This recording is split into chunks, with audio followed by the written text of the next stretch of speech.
What's up, MMA fans on YouTube? I'm gonna come do the EliteXC Heat predictions. I haven't done a prediction show in a long time. It's kind of hard to do predictions for MMA because it's kind of tedious because it just, as we all know, anything can happen. One good punch in the right spot just will make you look like an idiot, but I think that's what we all love about it. It kind of levels the playing field. That one wild card of an act can just change everything. But anyway, here we go. I'm gonna do the 5 main card fights. First, I'm gonna do the women's fight between Kelly Coble and Gina Carano. This fight is obviously a precursor or hopefully a build-up to the Cyborg Gina Carano fight, which probably might even be a pay-per-view fight. Probably EliteXC's first pay-per-view, so we'll see what happens with that. It's been an interesting card, especially in the last couple of weeks, because Andrei Arlovski was recently added to the card, and that was a huge shock to a lot of people. Apparently, EliteXC has broadened its willingness to share their fighters and allow other fighters to come into their organization. They did it with Eddie Alvarez and Dream. He almost and probably should have won their lightweight Grand Prix, couldn't make it because of an injury. This was unfortunate for him. And now Andrei Arlovski in from affliction, also Roy Nelson. So this is a very interesting thing. I think all these other organizations do realize that they have to do this in order to even compete with the UFC in terms of viewers and fan interest. And Arlovski being on this card is definitely a huge addition, and I think a lot more people will watch now. Now on to this fight, Gina versus Coble. It's going to be one of those classic Carano fights that we've seen. She's going to try to keep it on the feet. She's just going to try to bang Coble out. Coble hasn't fought in over a year. It's going to be a little over a year since she last fought. Last lost to Julie Kenzie, who we all know. Most of us first saw Gina when she fought Julie Kenzie. And she was a very exciting fight. She battered Kenzie for a greater part of 3 rounds. Gina's a big girl. Cuts a good amount of weight to get to where she has to be to make the weight, and she hasn't done that. The last couple of times she's had problems making that weight, so she even held a press conference here recently to reaffirm her commitment to fighting, and that the whole Hollywood bug hasn't gotten to her and she's committed to fighting. And it'd be interesting to see how she looks and how she makes, if she makes the weight to fight Coble. So I just believe that Gina will probably try to keep this on the feet, bang her out. She's got underrated submission skills. A lot of people think she's just predominantly a striker, but Gina's got some decent submission skills, as we've seen, and I think she'll use that to her advantage. She works with those extreme couture, so obviously you think her wrestling is getting up there and getting better. But I picked Gina to win this fight, probably the same way she won her last one, probably by a stoppage, 2nd round, early 3rd. So we'll see what happens. Hopefully we'll get to see her and Cyborg get it on, and that should be a really great stand-up war if it does. The next fight I'm going to do is Murillo Ninja versus Benji Radek, and that should be a really good fight. One of the original fights on this card that I thought was interesting. Radek has had a crazy career, had his jaw recovering from so many injuries. That one period in his career he had the broken jaw from Liban, and he caught a bad staph infection and almost had something amputated from it, or something really bad, but it cost him almost 2 years of his career recovering fully from that, and was on a 5-fight winning streak until he lost to Matt Horowitz in the IFL via knockout. But before that he had won the last 5 fights, I think, by knockout. So he's definitely gotten back up there and gotten his career back on track, and this should be a really good fight with Ninja, who's also gotten back on track and had some good wins after his loss to Robbie Lawler. And Ninja's fought everybody. He's fought Dan Henderson, he's fought Rampage in a fight a lot of people thought he did win. Sergey Haratonov, he's one of those classic Pride fighters who fights, well, former Pride fighters who just fights whatever weight class, fights whoever, doesn't matter. Just a really tough guy. Shown a little bit of a suspect chin, but I think in recent fights he's gotten that corrected, and he's definitely good on the ground. He's definitely well-rounded. We'll see what happens with this fight. I think I'm gonna go with Ninja due to the fact his experience, even though it's kind of the same as Radovic's, but I think his level of competition is a lot higher. I think he's fought, on the bigger stages a lot more. And I think he knows if he wins this fight, he probably gets another shot to reclaim his middleweight title from Robbie Lawler, or get an attempt to. So I pick Ninja to win this fight. Maybe by stoppage in the second or third round, but if not, probably a decision for Ninja. Now on to the third fight we're probably going to get to see, and this is a pretty good fight. Maybe it'll be the second to last because it is a title fight, but Paul Simtex Daly against Jake Shields, and this fight it's going to be the striker Daly versus the grappler, submission, ground and pounder Shields.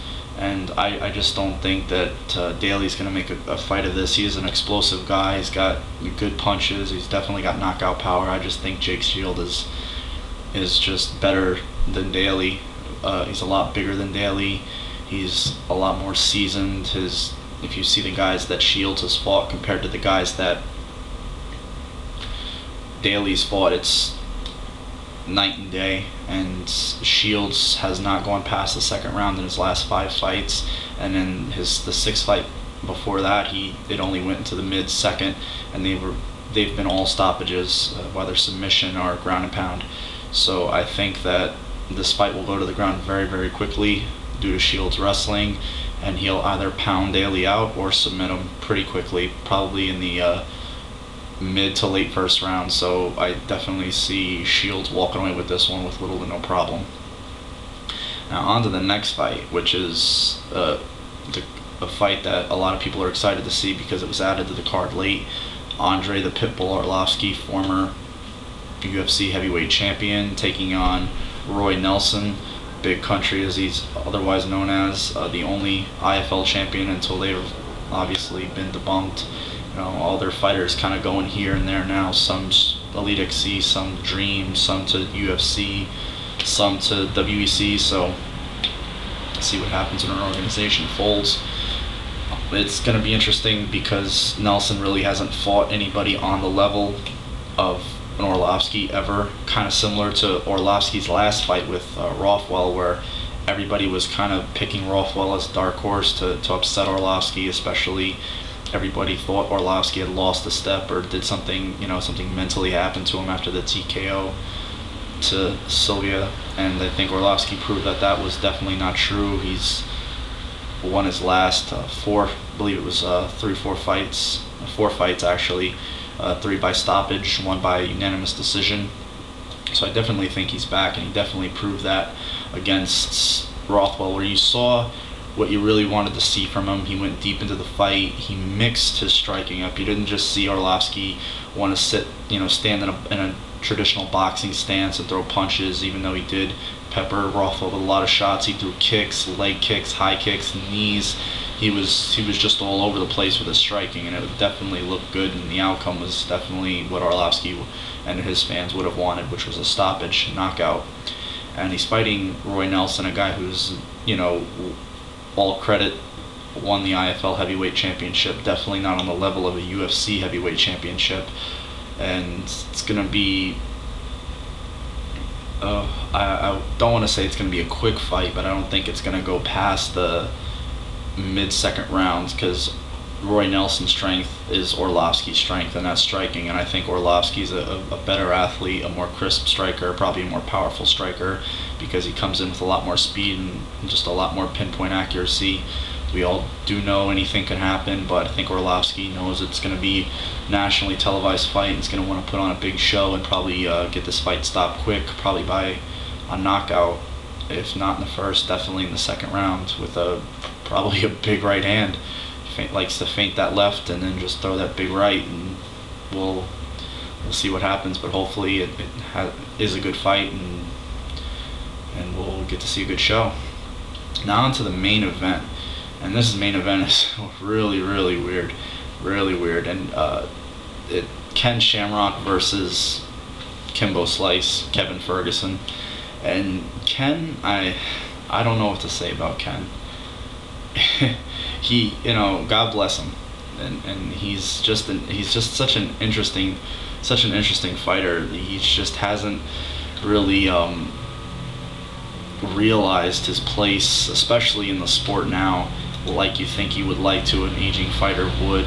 There aren't too many Randy Coutures out there who kind of age like wine as opposed to vinegar, and I think Ken has definitely been the latter. I think he's lost like crazy amount of fights in his last 10 fights. He's been knocked out in most of those fights or stopped, and each time you hear the same excuse or the same kind of rhetoric when he comes back, that he's excited to train again, that there was an issue in the prior fight, and he's rejuvenated, he's feeling young, and he was handed what a lot of people thought a pretty much of a cupcake opponent in Buzz Barry, and Barry ended up knocking him out in very decisive fashion very, very quickly. And if that doesn't tell you something, I don't know what does. I just don't think Ken, I'm not saying he didn't ever have it, but I think his time and place in the sport has definitely passed him by, and you kind of fear for him at some point if he continues to keep doing this. But he's fighting Kimbo Slice, a matchup that intrigues people because of the names of the two. Shamrock being the MMA veteran in that he's one of the quote unquote founding fathers, or like one of the guys who went in originally and had success, and it's definitely of course with his WWF and WWE tenure has gained a lot of following, and he's fighting a guy in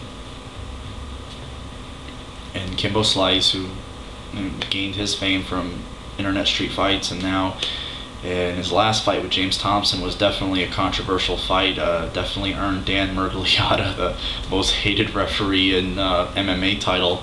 I don't think the fight was going to get any better for James Thompson. At the point it was stopped, he definitely looked like he was going to eat another big one and probably drop after the one that did eventually end the fight. The big topic of argument was the elbows in the ground. Kimbo wasn't defending himself, so should the fight have been stopped or shouldn't have been stopped? But I think if Kimbo is taking mixed martial arts seriously and is interested in becoming a better fighter, I don't think a fight like that hurt him at all. I definitely think it helped him. He was able to go 3 rounds, get a lot more ring cage generalship under his belt, as opposed to just going in there and knocking a guy out in like 30 seconds. And granted, that's what a lot of fans want to see. But if he's interested in becoming a better fighter, I think that those kind of fights will definitely help him in doing that. And I just think that this fight is probably going to end by knockout very, very quickly. I don't think that Ken is going to be able to take Kimbo down. Kimbo's a big guy, and he's a good athlete. He's a very good athlete, and that's one thing he does have going for him. And he has, if you look at his punches, I think you saw his punching technique get sloppy as the fight went on with James Thompson. His punches definitely weren't as sharp or as crisp. I mean, they were good, but when he's early in the fight and he's fresh, he's definitely he's very explosive and compact with his punches. And I think I see Ken eating a big one and just getting the lights put out. He's been stopped by several guys. I mean, Barry is a guy who's just known as being a tough guy, not known for really anything, and he was able to put Shamrock down. I just don't think that Shamrock has it anymore at all, and see him losing this fight via knockout early to mid first round. Shamrock's only hope is to hopefully get a submission on the ground. Probably, Shamrock's known for the ankle leg locks. Kimbo's a little lean in the legs. Maybe he'll be susceptible. The fight does go. We'll see what happens. But as I see it, I think I see Shamrock getting KO'd in this one early to mid first round. But those are my thoughts, my predictions. Again, only my opinions. Hope you guys enjoy them. Comment away. Let's see what happens. Until then, you guys have a good one. And take care. And hopefully this is a good show.